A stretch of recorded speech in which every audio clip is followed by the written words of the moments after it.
the world, you'll see. They'll be calling me, calling me. They'll be calling me royalty. Best to give me your loyalty, 'cause I'm taking the world, you'll see. They'll be calling me, calling me. They'll be calling me royalty.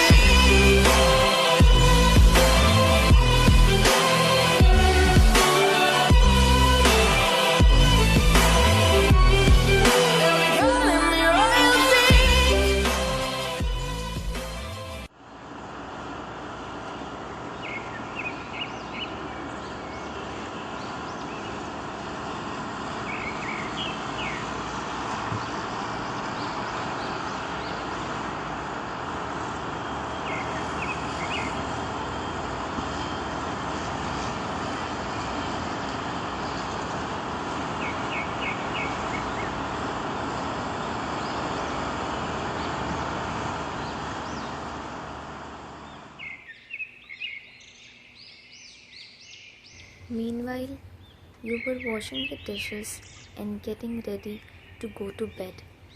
You jolted when you heard a loud bang, as if something had shattered. You got tense when you realized that sound was coming from your mother's room. Millions of thoughts rushed towards your mind, causing your breath to stop. Your father was out of the country for a business trip. It was only you and your mother there. You headed inside your mother's room to check on her. You entered her room and gasped loudly. When you saw her lying on the floor, you rushed towards her, patted her cheeks, and began caressing her palms. Your mother was suffering from low blood pressure. You contacted 911 quickly, and because your father is a well-known businessman and being the wife of the CEO of the game industry, it didn't take long for you to get to the hospital with all the facilities surrounded you. You were seated on the chair outside the emergency room, leaning back against the wall. When you heard the door open and the doctor emerge, you dashed towards it.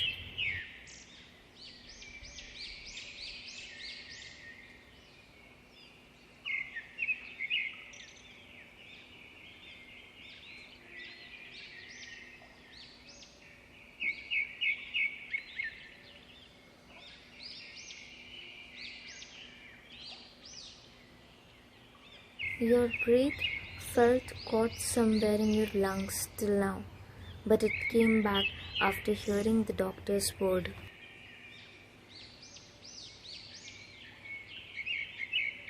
While she was sleeping, you entered in the room quietly and carefully. You sat next to her and slowly took her hand in yours before covering with a pack as a tear fell from your eyes. You were sitting there checking her medicines without realizing that a real heart attack was coming towards you like a bullet train. You went to reception to finish some paperwork, and suddenly everyone began to rush like there was an emergency. You tilted your head a little at the entry to see what it was, but it was all crowded within a second. Doctors and nurses were removing a body from an ambulance. There was a large crowd of reporters who were trying to take the photographs of that person, while all of the guards were busy stopping them and not allowing them to enter to the hospital premises. And here, you felt awful for that person. You were going to sign those discharge papers when you heard a nurse in a hurry and the pen you were holding fell down.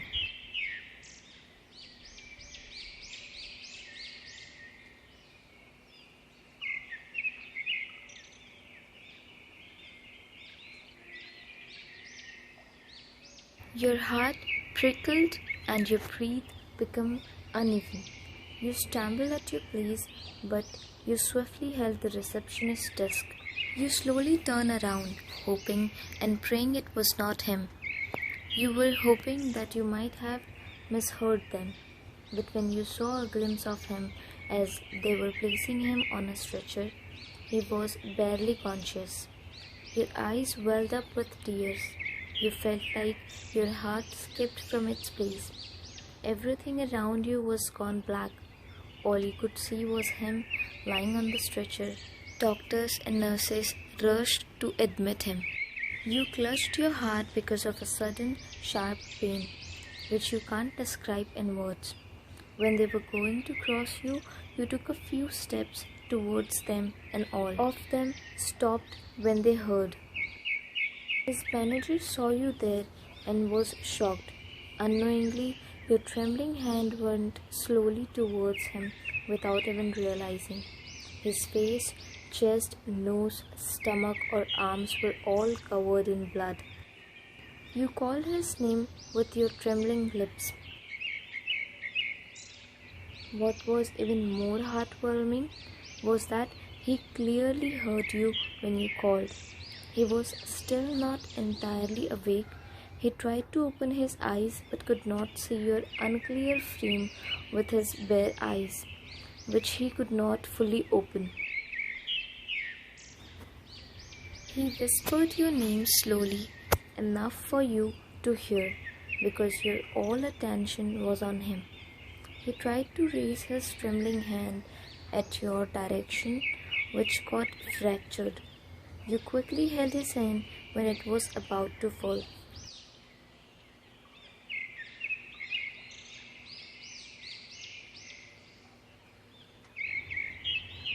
He slightly tightened his grip on your hand and shook his head several times, as if he was trying to deny something.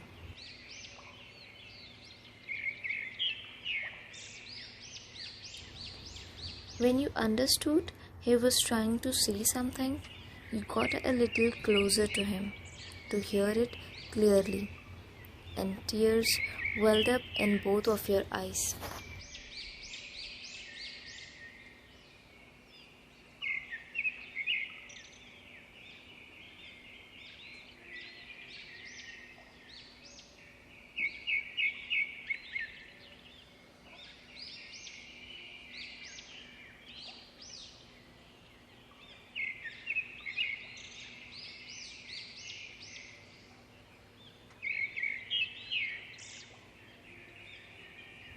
You held his hand protectively with both of your hands, assuring him that you were not leaving.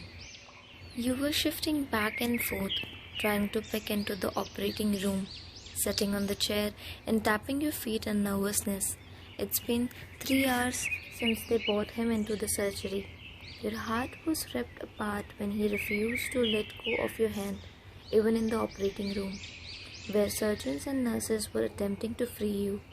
They were attempting to pursue him, but he is obstinate and refuses to listen to anyone. His bloodshot, teary eyes were fixed only on you. It seems like his soul has already left his body while staring at you. Words cannot express the eternal pain and emptiness visible in his eyes. Doctors were eventually able to release your hand after instilling amnesia in him as he slowly closed his eyes and ended up being unconscious. They requested you to stay outside so they could begin the surgery. As his wife, you took his side and signed a form giving them permission to proceed. These 3 hours felt like 3 years to you. You were staring at the operations room's light to turn it off. Your eyes turned red after hours of crying, and it feels like your tears have dried up. Millions of questions were racing through your thoughts. Why is he in this situation? What happened to him? What was he doing in this 1 year? Why did he want you to be beside him? And most importantly, where is Meera? Why isn't she here with him? After more than 2 hours of waiting, your eyes were about to close as you sat on the chair leaning back against the wall. When you heard the operation room open, you glanced in that way before getting up and rushed in the direction of the doctor, who had exited the room. You know it well that the Dr. Huang is a specialist in surgery because he is your father's friend too. You approached him, waiting patiently in front of him with the dire tears and hopes. You were praying inside since you didn't want to hear anything bad even after seeing his condition a few hours ago.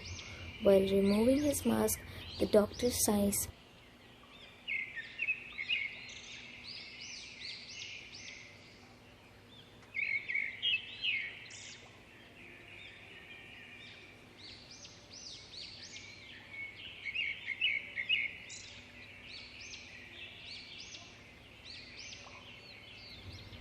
Your breath stuck into your lungs. You began to feel suffocated. You felt as if your heart skipped from its place. It was getting squeezed inside. Your tears began to fall, revealing the anguish you were feeling inside. Your knees have become weaker. You fumble at your feet and fell down on your knees. Your head was hanging low. Tears rained down over your cheeks. Your hair obscured half of your face. You put your right hand over your chest and clutched it, where you're feeling a sharp pain in your chest. You begin screaming and wailing loud, being completely obvious that you are in the hospital. You were sobbing uncontrollably, crying loud and loud. Dr. Huang stooped down at your level and tapped over your shoulder.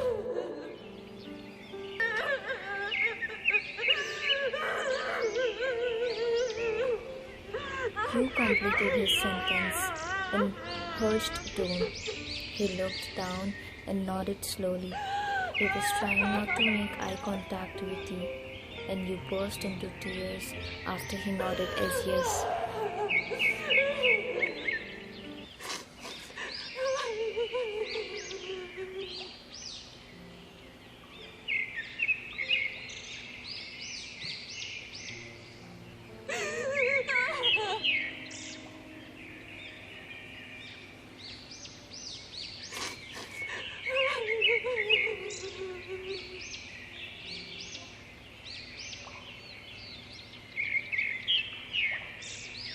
He held you while you grieved, before wiping your tears and glancing at the operating room which was right in front of you, which shows your urge to see him.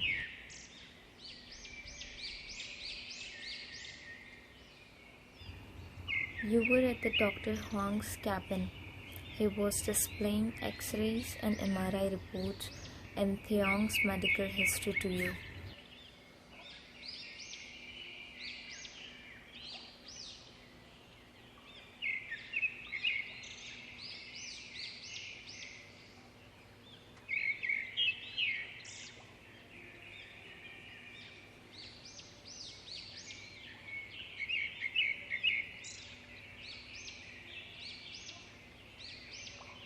After hearing his words, your body became frozen, your lips parted, and a warm tear streamed down on your cheeks.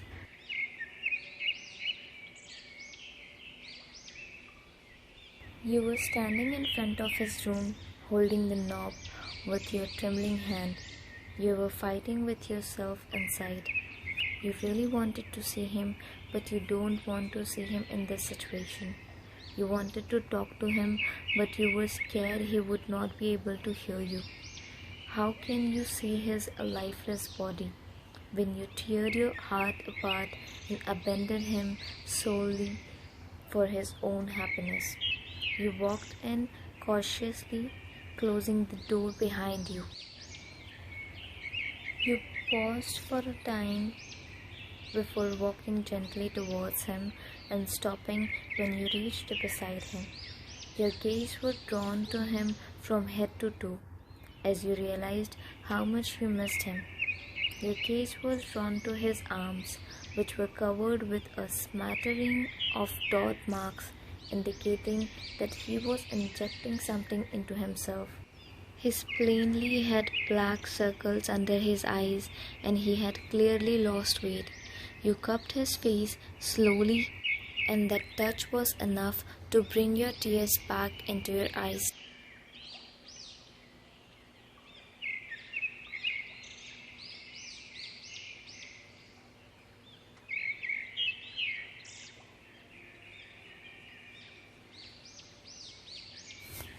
Your heart was clenching. You take a seat beside him at the table. You didn't even notice when your wet eyelids closed as you drifted off to sleep while holding his hand.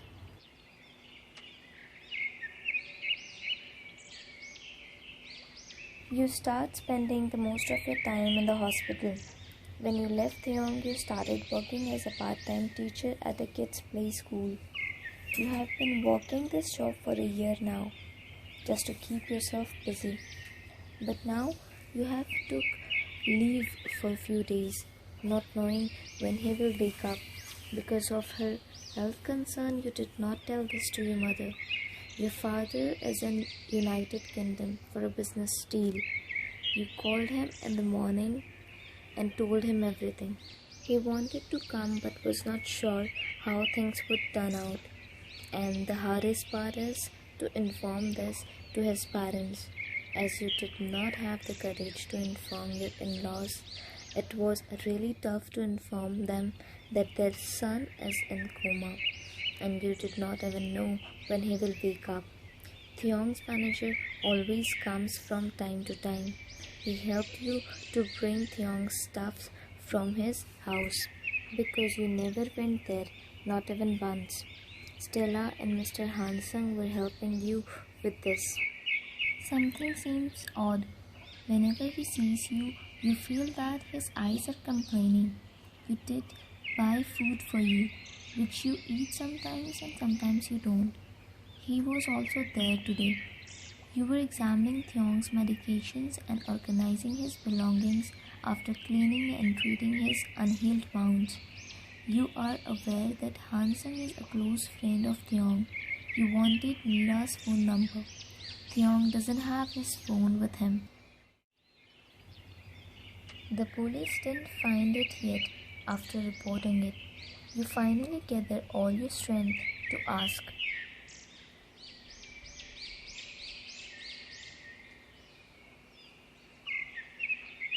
He squeezed his eyes.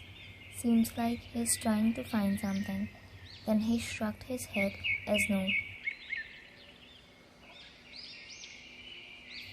He did not believe on your words that you asked it for nothing, but he didn't ask further. You were replacing yesterday's flower with a new one. You just want to do this even if he is not awake. You wanted to keep everything as it was. It's been 15 days now, and you have already started feeling alone. You were not talking to anyone. Sometimes you sit alone at the hospital's passage, sometimes not using any transports to go back home at night, walking alone on the street and walk away. Suddenly, you heard a knock on the door. Someone knocked twice and came in before you could even open that door. In these 15 days, you didn't cry, not exactly. It feels like your tears have dried up or maybe locked in a room. You felt helpless and lost, and you started feeling hopeless too. But when your gaze was drawn to the person who was just standing in front of you, it appears like he himself broke down the barrier that was preventing your tears from pouring. Your tears began to fall down your cheeks as you wailed and sobbed hard. You dashed towards your father and hugged him tightly as he wrapped his arms around your shoulder protectively, while comforting you by petting over your head. You were sobbing uncontrollably in his arms.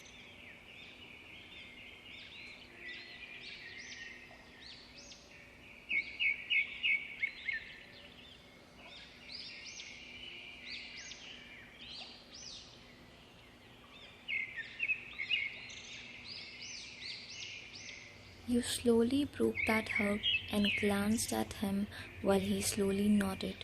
He responded by looking behind you, where 𝐤𝐤 was sleeping.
You do talk about your daily routine with him regarding the children who were there in the kids' play zone.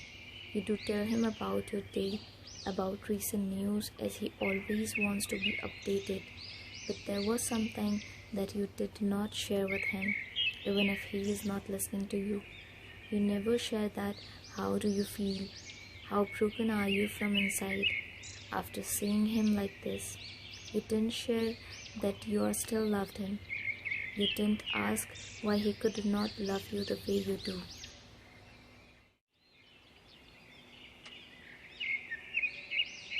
You were all lost that you didn't even notice it. Two familiar figures entered the room. You startled a little before turning back to see them.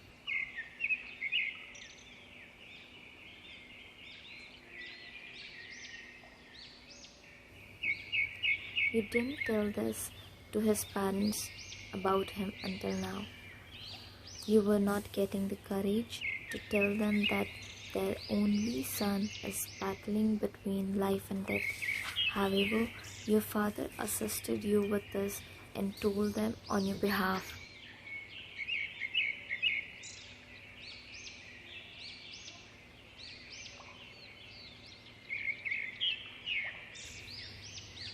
His father said that with a reassuring nod, but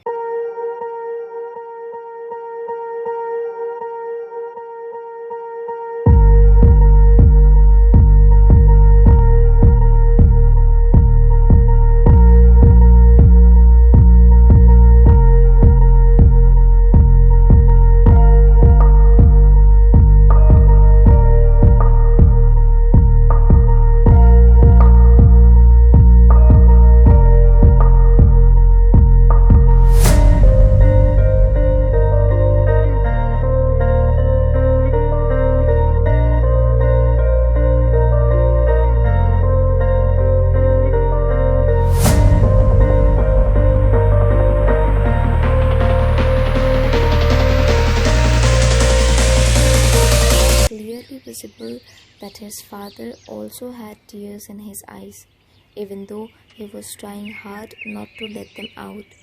He was standing near 𝐤𝐤's mother, tapping over her shoulder to make her calm.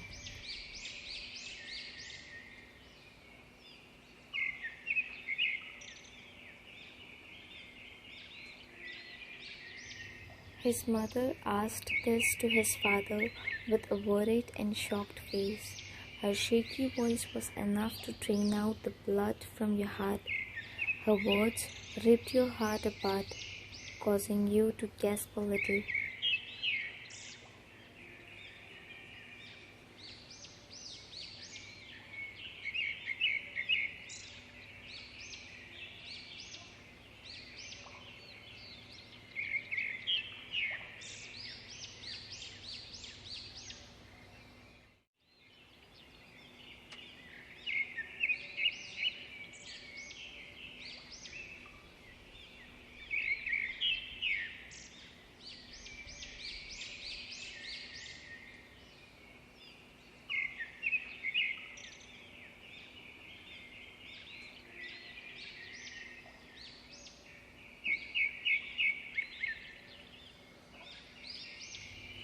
His mother was crying and crying continuously as his father drew her upper body closer to his chest. He was trying to comfort her while he himself was devastated from inside. You wiped your tears away from the corner of your eyes. You felt helpless because you could not even comfort them. You were out of words, since no one can console the parents who was standing in front of their half-dead son's body. You bite your bottom lips, trying not to cry in front of them. After witnessing his parents all messed up, they don't even have any hope left in them, as they have already spoken with the doctors before coming here.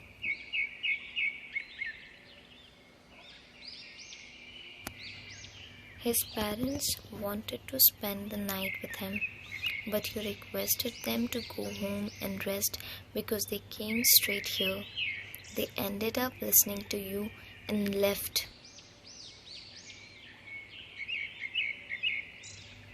Your days and nights were going all same as the previous one.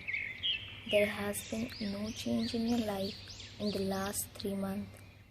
You and Dr. Huang were checking into the 𝐤𝐤 report. He performed a few tests as his heart rate fluctuated.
She covered her mouth in disbelief and came towards you while her eyes were locked on 𝐤𝐤.